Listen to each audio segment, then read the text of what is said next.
പണ്ട് മുതലേ കൊട്ടിയൂർ പോയി കഴിഞ്ഞാൽ എനിക്കുള്ള ഒരു സംശയമാണ് ഇതെന്താണ് ഈ കെട്ടിടങ്ങൾ എന്ന്. അതായത് ചെറിയ ചെറിയ ഓലപ്പുരകൾ ഒരുപാട് ഇങ്ങനെ കാണാൻ സാധിക്കും.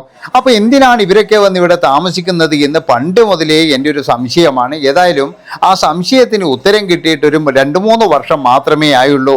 കാരണം എന്താണെന്ന് വെച്ചാൽ കൂടുതൽ അന്വേഷിച്ചപ്പോഴാണ് മനസ്സിലായത് ഈ കയ്യാലയിൽ താമസിക്കുന്ന ആൾക്കാരും ക്ഷേത്രവുമായിട്ട് ഒരുപാട് ബന്ധമുണ്ടെന്ന്.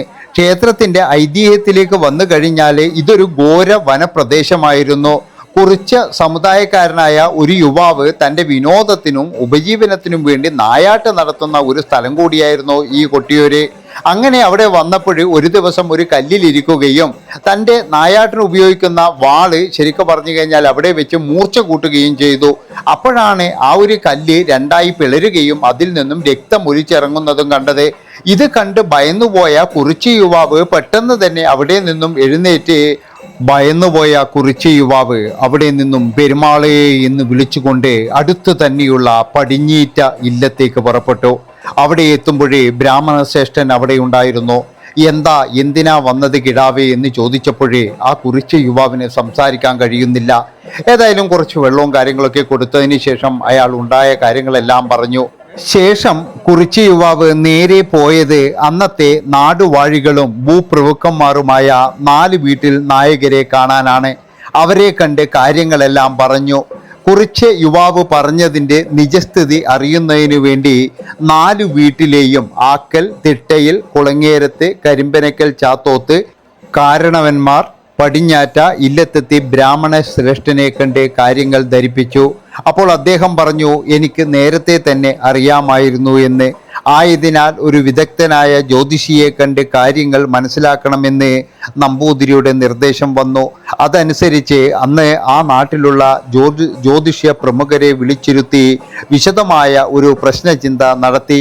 ഭാവചിന്ത നടത്തിയ ജ്യോതിഷ്യ പ്രമുഖന്മാർ എല്ലാവരും കുറിച്യർ അമ്പണച്ചതായ കല്ല് കേവലം ഒരു ശില അല്ലെന്നും അത് സാക്ഷാൽ കൈലാസവാസൻ ശ്രീ മഹാദേവൻ സ്വയം ഭൂവായി സാന്നിധ്യം കൊള്ളുന്നതാണെന്നും കാണുകയുണ്ടായി.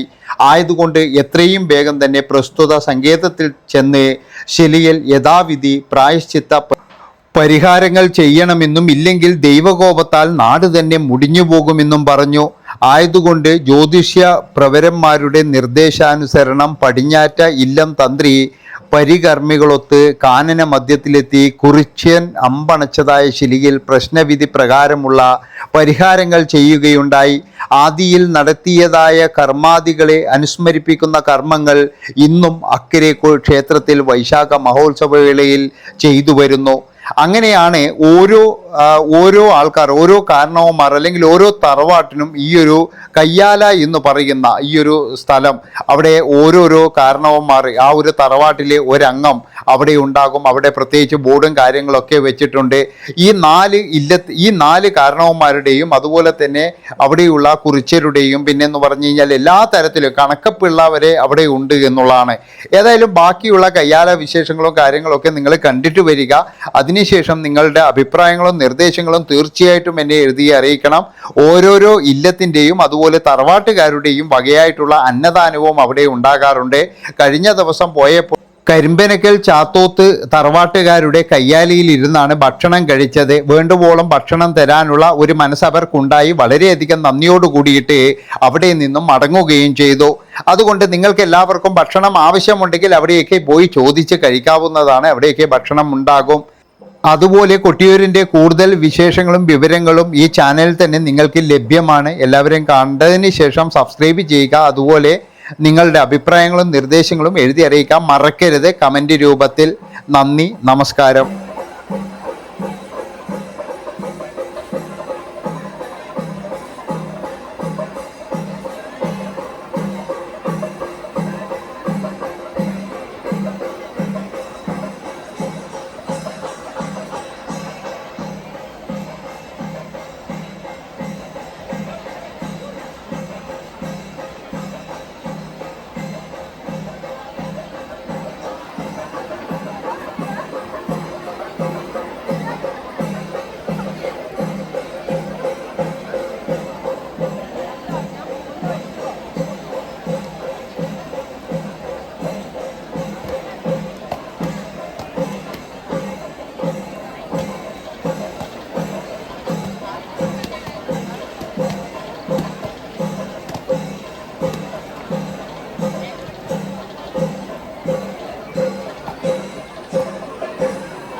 Narnolan.